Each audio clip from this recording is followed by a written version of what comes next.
तिमीहरूले चाहिँ मैले युट्युबमा राख्ने हो भने त्यतिखेर त्यहाँबाट रिभिजन गर्दा नि हुन्छ। राखिदिन सक्छु, अर्को राखिदिरहेको छु। अब यही हामीले चाहिँ इन्ट्रोडक्सन टु फाइनेन्सियल म्यानेजमेन्टको यो 3rd लेक्चर हो। यो 3rd लेक्चरमा हामीले प्रफिट म्याक्सिमाइजेसन भनेको के हो भन्ने कुरा पढ्न लागिरहेको छौँ। हुन चाहिँ हाम्रो कोर्स अफ स्टडीमा प्रफिट म्याक्सिमाइजेसन भनेर ठ्याक्क राखेको छैन। हामीलाई चाहिँ इन्भेस्टर भ्यालु एनालिसिस के भनेर राखिरहेको छ त्यहाँ है। त्यो इन्भेस्टर भ्यालु कसरी बढाउन सकिन्छ भन्ने कुरालाई हो। एउटा कम्पनीमा चाहिँ सेयर होल्डरहरू हुन्छ, तिनीहरूले लगानी गरेको हुन्छ। तिमीले कुनै कम्पनीको बजारबाट सेयर किनेको हुन्छौ, त्यसमा चाहिँ तिमीले चाहिँ के छ लगानी गरेको हुन्छौ। तिम्रो भ्यालुलाई बढाइदिनु पर्ने रोल चाहिँ के छ भने फर्मको म्यानेजरहरूको हो, कम्पनीको हो। त्यो खालको के छ भन्दा हामी एज अ फाइनेन्सियल म्यानेजर कुनै कम्पनीमा कुनै कर्पोरेसनमा हाम्रो रेस्पोन्सिबिलिटी हुँदाखेरि हामीले कसरी डिसिसन लिने, कुन खालको चाहिँ के छ भन्दाखेरि पोइन्टहरूलाई कन्सिडर गर्ने। त्यो एज अ सेयर किन्दाखेरि हामीले चाहिँ के कुराहरूलाई हेर्ने, कम्पनीले चाहिँ के कुरालाई चाहिँ के छ भने बढाइरहेछ, त्यो कुन इन्फर्मेसन चाहिँ रिलेभेन्ट हुन्छ भन्ने कुरा चाहिँ यो सेक्सनमा रिलेभेन्ट हुने कुरा हो। यहाँ अहिलेसम्म हामीले इकोनोमिक्स कन्सेप्ट अनुसार प्रफिट म्याक्सिमाइजेसन भन्ने कुरा धेरै सुन्यौँ। के छ भने एउटा अर्गनाइजेसनको उद्देश्य के हुनुपर्छ, एउटा फर्मको उद्देश्य के हुनुपर्छ, एउटा बिजनेसको उद्देश्य के हुनुपर्छ भन्दाखेरि चाहिँ प्रफिट म्याक्सिमाइजेसन हुनुपर्छ। अरू पनि होला, सोसाइटीलाई सर्भिस दिनुपर्ने होला, होइन कस्टमर के छ केयर गर्नुपर्ने होला, त्यसपछि क्वालिटीको गुड्सहरू बनाउने होला। तैपनि के छ बिजनेस भनिसकेपछि with the motive of profit भन्ने नै बुझिन्छ नि होइन र। त्यो कुरालाई चाहिँ के छ भन्दा त्यो कुरालाई माथिबाट लिन्छु, मैले तलबाट लिइरहेको छु सधैँ। यो भन्दा पनि माथिबाट लिन पर्यो आज। यहाँ पनि रहेछ कि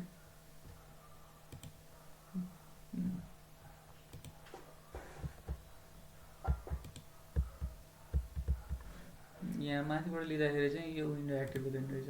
तपाईँ मैले हटाइदिएँ, माउसै गरेँ।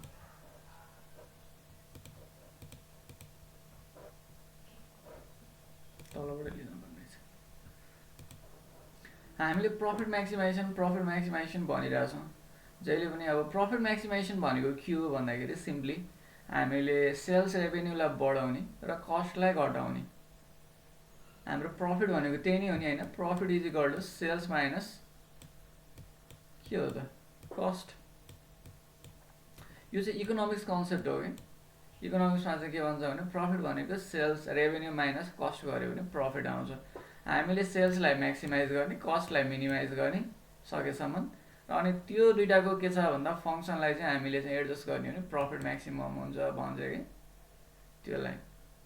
त्यही भएर सेल्स फङ्सन बनाउँछ, कस्ट फङ्सन बनाउँछ। यसलाई के छ भन्दाखेरि म्याक्सिमाइज गर्न खोज्छ, यसलाई मिनिमाइज गर्न खोज्छ। त्यही भएर के छ नि यसलाई म्याक्सिमाइज गर्ने, यसलाई मिनिमाइज गर्ने हो भने जतिखेर चाहिँ के छ भन्दाखेरि marginal cost is equal to marginal revenue हुन्छ, त्यतिखेर चाहिँ फर्म इक्विलिब्रियम हुन्छ भन्दै उता थ्योरिटिकल उसले चाहिँ के छ नि मार्जिनल थ्योरीतिर लैजान्छ कि इकोनोमिक्सले। त्यो हामीले धेरै चाहिँ छ एकाउन्टमा पनि प्रफिटको कुराहरू गरेका छौँ। योभन्दा अगाडि अकाउन्ट हामीले पढाएको छौँ, त्यतिखेर प्रफिटकै कुरा छ। हाम्रो फर्मको चाहिँ के छ उद्देश्य प्रफिट म्याक्सिमाइजेसन हुनुपर्छ भन्ने कुरा छ। तर अब फाइनेन्समा हामीले यो प्रफिट म्याक्सिमाइजेसनको अलिकति ड्रब्याकहरू पनि छ। त्यसलाई चाहिँ के छ भने भ्यालु म्याक्सिमाइजेसनतिर लैजान्छ। प्रफिटले त इन्टरनल प्रफिटको कुरा गर्ला, भ्यालुले चाहिँ ओभरअल के छ भन्दाखेरि चाहिँ त्यो कम्पनीको भ्यालु अरू सेयर होल्डरको भ्यालु भन्ने बुझाउँछ र सेयरको प्राइस बजारमा कसरी बढ्छ भन्ने कुरालाई हेर्छ कि। हामी एज अ सेयर होल्डर कुनै कर्पोरेसनको चाहिँ हाम्रो भ्यालु बढाउन चाहन्छौँ भने हाम्रो बजारमा सेयरको भ्यालु बढ्यो भने, हाम्रो कम्पनीको सेयरको भ्यालु बढ्यो भने त्यतिखेर चाहिँ के छ भन्दा हाम्रो भ्यालु बढ्यो भन्ने हामीले एजुम गर्छौँ, हाम्रो फर्मको भ्यालु बढ्यो भन्ने एजुम गर्छौँ। प्रफिट त बढ्या देखियो तर सेयरको भ्यालु चाहिँ बजारमा बढेन भने चाहिँ हामीले चाहिँ ओभरअल सेयरको भ्यालु नबढ्दा फर्मको भ्यालु बढ्यो भन्न सक्दैनौँ भन्छौँ कि। यहाँ चाहिँ फाइनेन्समा चाहिँ त्यस्तो भन्छौँ कि। त्यो अब प्रफिट म्याक्सिमाइजेसन पनि एउटा फर्मको अब्जेक्टिभ हो। यो भनेको के हो, यो अब्जेक्टिभ लिँदाखेरि फर्मले के कुरालाई हेर्छ र यसको ड्रब्याकहरू के छन् भन्ने कुरा चाहिँ आज हामी डिस्कसन गर्न गइरहेछौँ। प्रफिट म्याक्सिमाइजेसनलाई मैले डिफाइन गरेको छु, सिम्पल छ। अब profit earning is the main aim of every economic activities. म्याक्सिमाइजेसनको कुरा हो, यहाँ अब्जेक्टिभ हो है, यो फर्मको अब्जेक्टिभ के हो नि भन्ने कुरा हो। एउटा अर्गनाइजेसनले के अब्जेक्टिभ राखेर काम गर्ने, त्यो कुनै न कुनै उद्देश्य त हुनु पर्यो। त्यसको लागि चाहिँ के छ भने कुनै पनि इकोनोमिक एक्टिभिटी या के छ भने बिजनेस एक्टिभिटीको चाहिँ के छ भने मेन एम भनेको नै प्रफिट अर्निङ गर्ने हो। मेन एम भनेको प्रफिट अर्निङ गर्ने हो। A business begin an economic institution must a business being an economic institution must earn profit to cover its cost and provide fund for growth. एउटा बिजनेसले चाहिँ के छ भने एज अ इकोनोमिक इन्स्टिट्युसन यसले चाहिँ profit earn गर्नुपर्छ, किनकि त्यो प्रफिट अर्न गर्यो भने बल्ल यसले कस्ट कभर गरेको भने बुझिन्छ र आफ्नो ग्रोथको लागि यसलाई फन्ड एभाइलेबल हुन्छ। प्रफिट नकमाउने हो भने उसँग फन्ड एभाइलेबल हुँदैन, ग्रोथ गर्न सक्दैन, उसले चाहिँ आफूले इन्क्योर गरेको कस्ट रिकभर गर्न सक्दैन भन्ने बुझिन्छ। No business can survive without earning profit. Profit is a measure of efficiency of a business enterprises.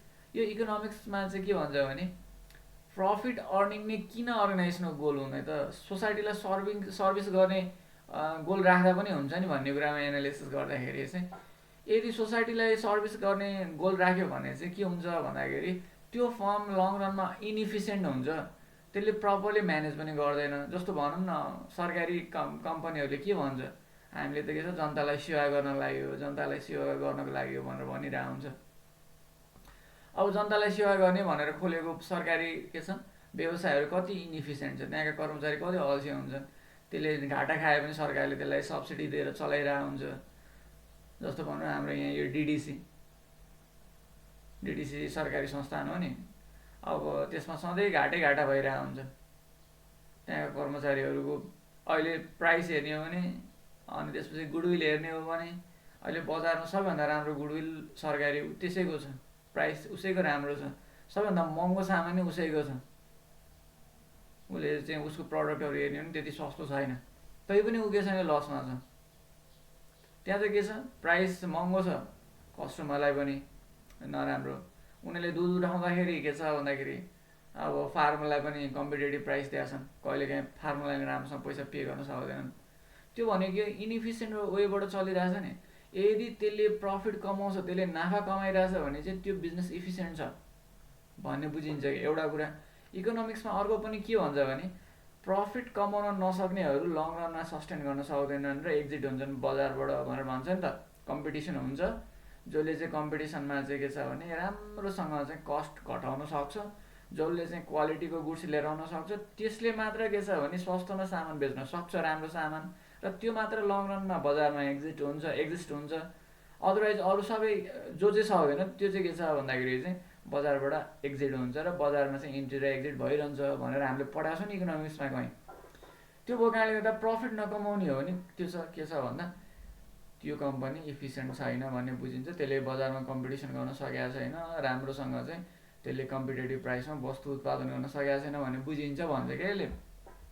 त्यो अब फेरि profit also serve as a protection against risk which cannot be के छ इन्स्योर्ड। हामीले चाहिँ के छ भन्दाखेरि चाहिँ इन्स्योर गर्न नसकिने रिस्कहरू हुन्छ नि, तिनीहरूलाई प्रोटेक्ट गर्न पनि लङ रनमा चाहिँ के छ भन्दा प्रफिटले हेल्प गर्छ। केही समस्या आइहाल्यो भने हामीसँग एकुमुलेटेड प्रफिट छ, हामीसँग फन्ड छ भने केही समय समस्या आयो, जोखिम देखियो भन्दा पनि हामीले त्यसलाई रिकभर गर्न सक्छौँ। त्यो भन्छ कि the accumulated profit enable a business to face risk like fall in price. कहिलेकाहीँ के छ भन्दाखेरि त्यो कम्पनीको चाहिँ मार्केटमा चाहिँ त्यो गुड्सभन्दा एकदमै राम्रो अर्को गुड्स आइदियो र प्राइस फल भइदियो। अब उसँग एकुमुलेटेड प्रफिट छ भने केही समय फेरि उसले चाहिँ के छ नयाँ सामान लिएर आउनको लागि रिसर्चमा लगानी गर्न सक्छ, नयाँ इनोभेसन गर्न सक्छ। छैन भने के हुन्छ त्यतिखेर ऊ कोल्याप्स हुन्छ। त्यो भनेको हो competition from other unit, adverse government policies etcetera. कहिलेकाहीँ के छ भने गभर्मेन्टले पनि पोलिसी चेन्ज गरिदिँदा टेन्सन हुन्छ। गभर्मेन्टले कहिलेकाहीँ हामीले जे प्रोडक्सन गरिरहेको छ त्यो प्रोडक्सन गर्न नपाउने भनेर ल बनाइदिन सक्छ। त्यो भयो भने हामीलाई के छ भने एकुमुलेटेड प्रफिट छ कम्पनीसँग भने हामीले फेरि गभर्मेन्टको चाहिँ क्याटेगोरीमा बसेर फेरि नयाँ प्रडक्टहरू बनाउन सक्छौँ, चल्न सक्छौँ। त्यो भनेको त्यस्तो खालको चाहिँ रिस्क हुन्छ नि, न थाहा पाएको ती कुराहरूलाई पनि हामीले बच्न सक्छौँ प्रफिट म्याक्सिमाइज गर्ने हो भने भन्ने कुरा। Thus profit maximization is consider as a main objective of the business भनेर हामीले भन्न सक्छौँ यदि प्रफिट म्याक्सिमाइजेसनको फर्ममा हामीले कुरा गर्ने हो भने। अझै हेर्दै जाउँ, यति नै हो सिम्पल, यति दुईवटा कुरा चाहिँ प्रफिट म्याक्सिमाइजेसनमा दुईवटा पोइन्ट छ, दुईवटा प्याराग्राफ छ, तिमीले यसैलाई गर्ने हो। त्यसपछि यहाँ धेरै छैन, यतिकै सकिहाल्छ, 15-20 मिनट आधी घन्टा नलाग्ला जस्तो लाग्छ।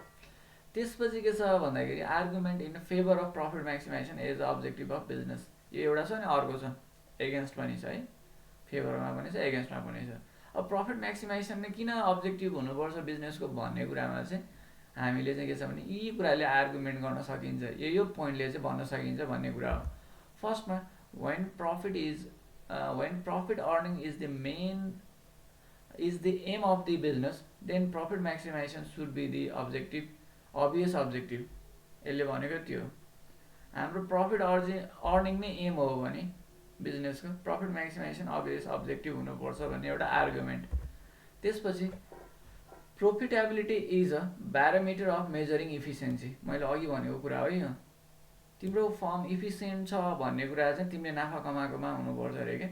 कम्पिटेटिभ बजारमा तिमीले प्रायः के छ भने प्रफिट अर्न गरेका छौ भने त्यतिखेर के छ भने तिमीले एकदमै राम्रोसँग त्यो इन्टरनल म्यानेजमेन्ट गरेका छौ, तिमीले चाहिँ कस्टहरू घटाएको छौ, क्वालिटीको प्रडक्ट लिएर आएको छौ, त्यो भन्ने बुझिन्छ। तिमीले नाफा कमाउन सकेनौ भने तिमीले चाहिँ तिम्रो के छ म्यानेजमेन्ट राम्रो छैन, तिमीले कस्ट राम्रोसँग घटाउन सकेका छैन, तिमीले क्वालिटीको सामान ल्याउन सकेका छैन भन्ने बुझिन्छ। त्यो प्रोफिटेबिलिटी भनेको चाहिँ इफिसियन्सी मेजर गर्ने ब्यारोमिटर हो त्यो। त्यसपछि and economic prosperity of a business enterprises, thus economic prosperity of a business enterprises, thus profit maximization is justified on the ground of rationality भन्छ क्या। त्यो अर्को हाम्रो आर्गुमेन्ट भयो। अर्को छ a business will be able to survive, यो चाहिँ इफिसियन्सी थ्योरी भयो। इफिसियन्सीको चाहिँ के छ भने प्रोफिटेबिलिटीले चाहिँ इफिसियन्सी एस्योर गर्छ भन्ने भयो। अर्को के छ भने सर्भाइभल थ्योरीले पनि के भन्छ, या सर्भाइभल प्रस्पेक्टबाट पनि हामीले हेर्ने हो भने business will be able to survive under unfavourable situation only if it has some past earning to repay upon. हामीसँग प्रफिट एकुमुलेट भएर बसेको छ भने मात्र कुनै बेलामा अनफेभरेबल सिचुएसन हुँदाखेरि हामीलाई सर्भाइभ गर्न इजी हुन्छ। अदरवाइज हामीसँग नाफा छैन र हामीसँग एकुमुलेटेड फन्ड छैन, त्यतिखेर के छ भने अनफेभरेबल सिचुएसन, अघि भन्यो नि गभर्मेन्टले पोलिसी चेन्ज गरिदियो, नयाँ प्रडक्ट आयो, त्योभन्दा कस्टमरको टेस्ट प्रिफरेन्स ह्याबिट नै चेन्ज भएर हामीले उत्पादन गरेको सामानै बजारमा नचल्ने भयो, हामीले नयाँ उत्पादन गर्नुपर्ने भयो, त्यतिखेर पनि सर्भाइभ गर्न के गर्छ, हेल्प गर्छ। Therefore a business to try to earn more and more when situation is favourable भन्छ कि त्यो। त्यसपछि अर्को profit are the main sources of finance for the growth of a business. अब अर्को के छ भने अर्को सपोर्ट गर्ने ग्रोथ थ्योरी, यहाँ इफिसियन्सी भयो, इफिसियन्सीलाई सपोर्ट गर्छ प्रोफिटेबिलिटीले, प्रोफिटेबिलिटीले चाहिँ के छ भने सर्भाइभललाई सपोर्ट गर्छ, अर्को ग्रोथलाई सपोर्ट गर्छ। प्रफिट कम्पनीले अर्न नगर्ने, फर्मले अर्न नगर्ने, बिजनेसले अर्न नगर्ने भने ग्रोथ गर्न सक्दैन भन्छ कि। यदि फर्म या बिजनेसले ग्रोथ गर्न चाहने भने प्रफिट गर्नुपर्छ, प्रफिटै हो मेन सोर्स। कहिलेसम्म सेयर होल्डरलाई पैसा हाल भन्ने, कहिलेसम्म के छ भन्दाखेरि चाहिँ ऋण लिएर आएर ग्रोथ गर्ने। ग्रोथ गर्नु छ भने अल्टिमेट सोर्स भनेको चाहिँ प्रफिट नै हो। तिमीले नाफा कमाउँछौ भने केही सेयर होल्डरलाई बाँडेर बाँकी रहेको रिइन्भेस्ट गरेर त्यो फर्मलाई बढाउन सक्छौ, त्यो बिजनेसलाई ग्रोथ गर्न सक्छौ, त्यो हो कुरा।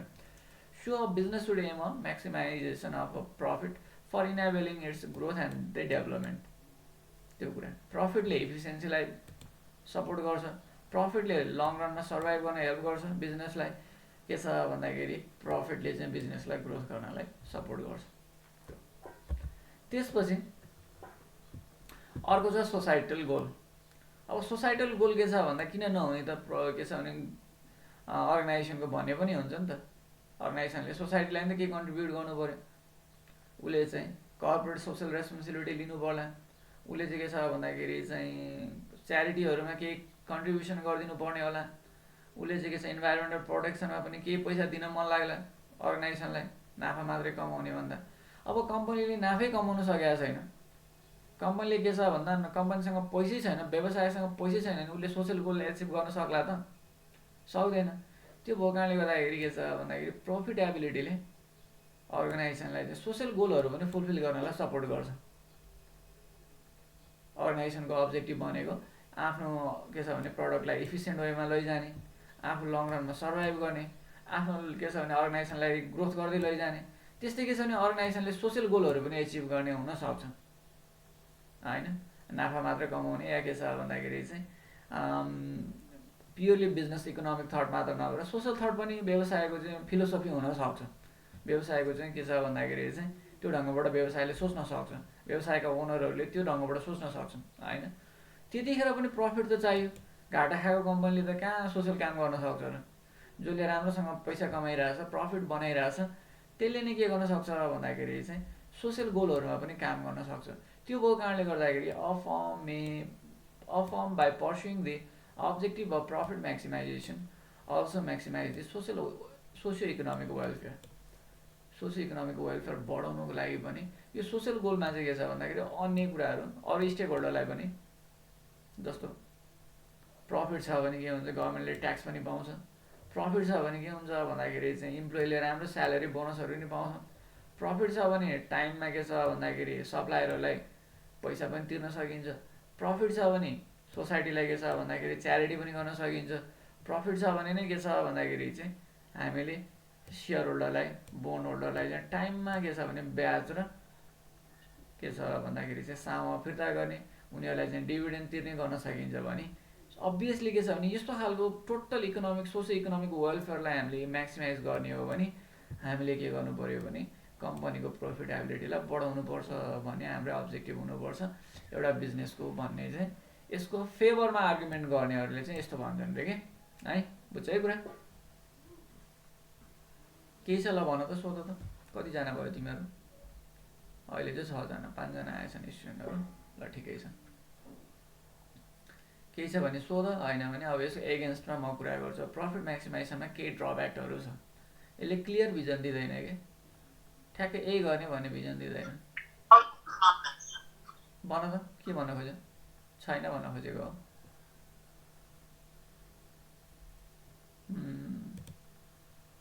आज 6 जना स्टुडेन्ट आएछन्। अश्विनी, अङ्कित, आस्था पनि हिजो पनि आयो अरे। अश्विनी आज फर्स्ट डे आयो। अश्विनी ए अश्विनी मेरो क्लासमा आज फर्स्ट आयो तिमी? हजुर सर। अब रेगुलर आऊ है।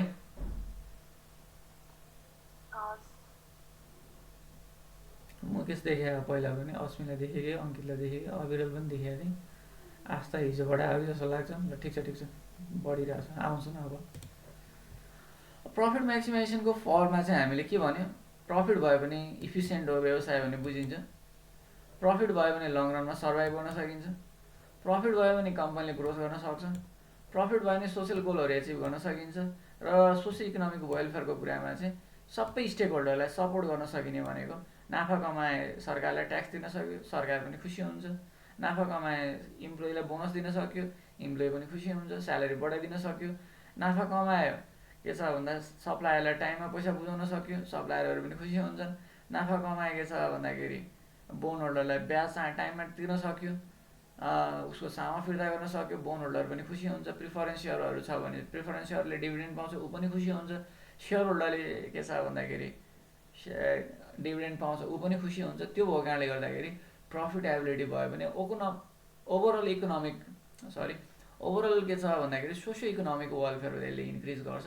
त्यस कारणले फर्मको गोल चाहिँ के हुनुपर्छ भन्दाखेरि प्रफिट म्याक्सिमाइजेसन हुनुपर्छ भन्ने कुरालाई चाहिँ यसले सपोर्ट गर्छ भन्ने तरिकाबाट हामीले चाहिँ के गर्यौँ भने in favour of profit maximisation हामीले के गर्यौँ एज अब्जेक्टिभ अफ बिजनेस आर्गुमेन्टहरू राख्यौँ। अब यसको चाहिँ के छ भने केही ड्रब्याकहरूलाई हेरौँ। Arguments against the profit maximization as a objective of the business. अब एगेन्स्टमा है, अब फर्स्टमा के छ भने यो एम्बिग्युटी भन्छ कि एम्बिग्युटी भनेको के छ भन्दाखेरि the term profit is vague and it can not be precisely defined. यो भन्छ कि प्रफिट भन्ने बित्तिकै एकदम भेग हुन्छ अरे। साँच्चै के हो त प्रफिट? प्रफिट भनेको के हो त? Should be consider as a short term profit or long term profit? Does it mean total profit or earning per share होइन, यो चाहिँ बिफोर ट्याक्स प्रफिट हो कि के छ भने आफ्टर ट्याक्स प्रफिट हो, अर अपरेटिङ प्रफिट हो कि के छ भन्दाखेरि चाहिँ अब टोटल प्रफिट हो भन्ने कुराले यसले कन्फ्युज क्रिएट गर्छ अरे। प्रफिट भन्ने बित्तिकै सेयर होल्डरले चाहिँ सरी स्टेक होल्डरले चाहिँ आफ्नै पर्सपेक्टिभबाट हेर्छन् रे। अब स्टाफहरूको लागि इम्प्लोइहरूको लागि प्रफिट भनेको के छ भने उनीहरूले बोनस पाउँछन् भने बोनस पाउने फिगर प्रफिट हो अरे। स्टाफको लागि चाहिँ के छ भन्दाखेरि अब स्टाफले बोनस पाउँछ कि नेप्लिज कन्टेक्स्टमा 10%। अब सबैले त फलो गर्लान् नगर्लान्, तर हाम्रो लेबर ऐनले नै के भनेको छ भने कमाएको नाफा चाहिँ स्टाफलाई चाहिँ 10% बोनस दिनुपर्छ भन्छ कि। त्यो सबै कम्पनीले फलो गर्ला नगर्लान् भने 10% चाहिँ के छ भन्दा उनीहरूले बोनस पाउँछ। त्यो भएको कारणले गर्दाखेरि earning before tax and bonus maximize भइदिए हुन्थ्यो भन्ने चाहन्छ अरे स्टाफले। त्यही भएर उसले छिटो छिटो पैसा कमाउनु पाए हुन्थ्यो भन्छ अरे। ऊ सर्ट टर्म पर्सपेक्टिभमा जान्छ अरे। लङ रनमा चाहिँ कम्पनी डुब्ला भन्ने उसलाई टेन्सन हुँदैन अरे, आजै कमाइहालौँ भन्ने हुन्छ अरे। स्टाफको लागि चाहिँ उसले बोनस पाउने फिगर चाहिँ म्याक्सिमाइज भइदिए हुन्थ्यो अनि बुझ्छ अरे उसले। अब के छ भन्दाखेरि इन्ट्रेस्ट पाउनेहरू हुन्छ नि जो बोन होल्डर, उनीहरूले चाहिँ EBIT earning before interest and tax EBIT बढ्दै हुन्थ्यो भन्ने हुन्छ अरे। किन उसलाई त इन्ट्रेस्ट चाहिएको छ, इन्ट्रेस्ट कमाउनुभन्दा अगाडिको नाफा बढ्यो हुन्थ्यो भन्ने चाहिन्छ अरे उसलाई त्यो। अनि त्यसपछि के छ भने सप्लायरले कन्ट्रिब्युसन मार्जिन राम्रो भइदियो हुन्थ्यो, यसको कन्ट्रिब्युसन मार्जिन बढ्यो हुन्थ्यो। किनकि यसले चाहिँ कन्ट्रिब्युसन मार्जिन बढायो भने सामान ल्याउँछ बनाउँछ बेच्छ, अनि त्यसपछि त्यहाँबाट आएको रेभेन्यूबाट चाहिँ के गर्छ इमिडिएटली हामीलाई टाइममा के गर्छ पे गर्छ भन्ने बुझ्छ अरे। सप्लायरको लागि उसको कन्सर्न त्यो हुन्छ अरे, त्यस्तो हुन्छ अरे।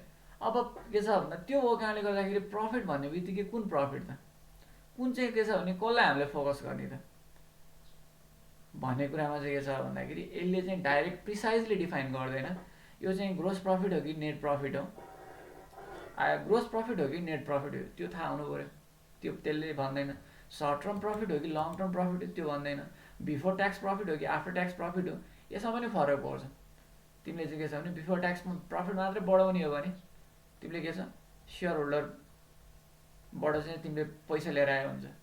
तिमीले आफ्टर ट्याक्स प्रफिट बढाउने हो भने फेरि के छ भने त्यही प्रोजेक्टमा लगानी गर्न पछि हामी एनालिसिस गर्छौँ त्यो कुरा। आफ्टर ट्याक्स प्रफिट बढाउने हो भने हामीले फेरि के गर्नुपर्छ बोन्ड होल्डरबाट पैसा ल्याउनुपर्छ, ऋणबाट पैसा ल्याउनुपर्छ। त्यो ती कुराहरू हामी हेर्छौँ पछि है। त्यो भएको कारणले गर्दाखेरि के छ भन्दा प्रफिट म्याक्सिमाइजेसन अब्जेक्टिभले क्लियर डिफाइन गर्दैन के म्याक्सिमाइज गर्ने हो, कुन चाहिँ प्रफिट म्याक्सिमाइज गर्ने हो, सर्ट टर्म हो कि लङ टर्म हो कि नेट हो कि ग्रोस हो कि इपिएस हो कि टोटल प्रफिट हो कि बिफोर ट्याक्स हो कि आफ्टर ट्याक्स हो त्यो भन्दैन। त्यो भएको कारणले गर्दाखेरि यो चाहिँ के छ भने अलिकति भेग छ यो कन्सेप्ट भन्छ, यसले टु द पोइन्ट भन्दैन कुरा भन्छ क्या यसले यो चाहिँ। त्यसपछि के छ भने अर्को छ ignores the time value of money. अब यो टाइम भ्यालु अफ मनी हामी छुट्टै च्याप्टरै पढ्छौँ, यसको इम्प्याक्ट एकदमै ठुलो हुन्छ। टाइम भ्यालु अफ मनी भन्ने बित्तिकै के हुन्छ आज 1 रुपियाँ कमाएछ हामीले, त्यो 1 रुपियाँ चाहिँ जहिले पनि अब आउने 1 वर्ष पछिको भन्दा बढी हुन्छ अरे। तिमीले 0 पिरियडमा र 1 इयरमा गएर कमाएको 1 रुपियाँको वेटमा 0 पिरियडको बढी हुन्छ अरे, किनकि त्यसलाई हामीले रिइन्भेस्ट गर्न सक्छौँ। रिइन्भेस्ट गरेर के हुन्छ भन्दाखेरि चाहिँ त्यो रिइन्भेस्ट गरेकोले चाहिँ त्यसको भ्यालु बढाउँछ। त्यो भएर अर्लियर क्यास फ्लोहरूको भ्यालु बढी हुन्छ भन्छ कि।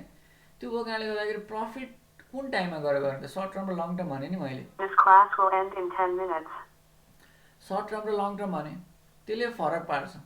टाइम भ्यालु अफ मनीको कुरा नभएको कारणले गर्दाखेरि भ्यालु अफ फर्म रियल्ली यसले डिफाइन गर्न सक्दैन भन्छ कि त्यो है। यसमा टाइमिङ र म्याग्निच्युड अफ अर्निङ भन्छ, कहाँ पुग्यो मेरो म्याग्निच्युड एन्ड टाइमिङ अफ अर्निङले चाहिँ फरक पार्छ। It treats all earning is equal through any occurs in different period. यो चाहिँ हुँदैन कि 0 पिरियडमा अब आउने 1 वर्षपछि 2 वर्षपछि 3 वर्षपछि 4 वर्षपछि कमाउने सबै नाफा एउटै हो भने जस्तो बुझिन्छ, तर त्यसो हुँदैन है। लङ रनमा र सर्ट रनको के छ भने नाफाले फरक पार्छ फर्मको भ्यालुलाई भन्छ। त्यो कसरी हुन्छ पछि हेर्छौँ। It ignores the fact that the cash receive today is more important then the same amount of cash receive after say 3 years. 3 वर्षपछि तिमीले 1 लाख रुपियाँ पाउनु र आज 1 लाख रुपियाँ पाउनुमा फरक हुन्छ नि त्यसको वेट। तिमीले 1 लाख रुपियाँ लगेर ब्याङ्कमै राख्यो भने नि 5-7% ब्याज दिन्छ। 3 वर्षपछिको 1 लाखसँग हामीले कम्पेयर गर्ने हो भने साथ त्यहाँ 21,000 त भइहाल्छ त्यो 1,21,000 हुन्छ एउटा, अर्को 1,00,000 हुन्छ भ्यालु, एउटै त हुँदैन। त्यो हुन्छ। त्यो भएको कारणले गर्दाखेरि हामीले टाइम भ्यालु अफ मनी यसले चाहिँ इग्नोर गर्छ भन्छ। र finally ignore the risk factors. Risk फ्याक्टरले नि के छ भने फर्मको भ्यालुलाई डिफाइन गर्छ। कसरी गर्छ पछि हेर्छौँ है, योभन्दा लगत्तै भोलिको मान्छ है। रिस्क फ्याक्टर यदि फर्मको रिस्क बढ्यो भन्ने देखियो भने के छ भने बजारमा त्यो इन्फर्मेसन नेगेटिभ भएको कारणले गर्दा बजारमा त्यो कम्पनीको सेयरको मूल्य घट्छ। सेयरको मूल्य घट्छ भने त्यो कम्पनीको के छ भने भ्यालु घटेको भन्ने बुझिन्छ कि कम्पनीको रिस्कको लेभल बढ्छ भने त्यतिखेर त्यो कम्पनीको भ्यालु घट्यो नै भन्ने बुझिन्छ। त्यो हो कुरा है। Some project are more risky than other. दुईवटा फर्मलाई हामीले कम्पेरिजन गऱ्यौँ। दुईवटै फर्मले के छ भने अर्निङ त उस्तै गरेका छन् एभरेजमा, तर एउटा फर्मको चाहिँ के छ भने रिस्क लेभल एकदम हाई छ भने त्यो फर्मको भ्यालु कम हुन्छ। अरू सबै कुरा एउटै छ, तर रिस्कको लेभल चाहिँ के छ भने फर्मको चाहिँ बढी छ भने त्यो फर्मको भ्यालु कम। तिमीले सेलेक्ट गर्नु पर्यो के छ भने फर्म ए र फर्म बी, या प्रोजेक्ट ए र प्रोजेक्ट बी, या फर्म ए को सेयर र फर्म बी को सेयर। त्यसको एनालिसिस गर्दा अर्निङ एउटै खालको छ, त्यसले पे गर्न सक्ने क्यापेसिटी नि एउटै खालको छ। तर के छ भने ए स्टकको चाहिँ रिस्क बढी छ, भोलि यसले अर्निङ त्यति गर्ला भन्ने हामीले एक्सपेक्ट गर्यो, यसको चाहिँ रिस्क बढी छ है, यसको डेप्टको मात्रा बढी छ। यसको अर्को के छ भन्दाखेरि प्रोजेक्टको रिस्क पनि बढी छ भने देखियो भने अभियसली तिमीले के गर्छौ, रिस्क कम भएको सेलेक्ट गर्छौ नि, त्यसलाई डिमान्ड गर्छौ नि, त्यो भने त्यसको भ्यालु बढी हो नि होइन र।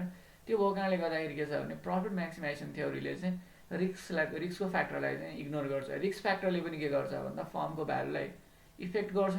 त्यसले चाहिँ के छ भन्दाखेरि चाहिँ इन्भेस्टरको भ्यालुलाई इफेक्ट गर्छ। त्यो फर्मको चाहिँ के छ भन्दाखेरि ओभरअल भ्यालुलाई इफेक्ट गर्ने भएको कारणले गर्दा रिस्क फ्याक्टरलाई पनि कन्सिडर गर्नुपर्ने हो।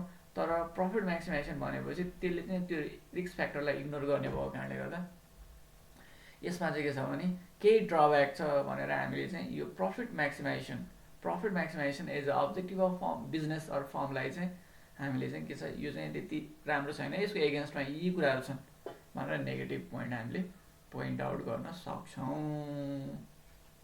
सक्यो ल भन केही छ भने।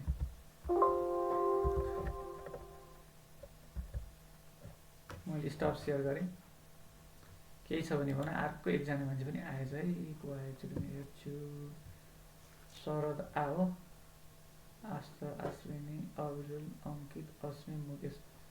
शरद अलिक टाइममा आऊ न तिमी, लास्ट आऊ नि।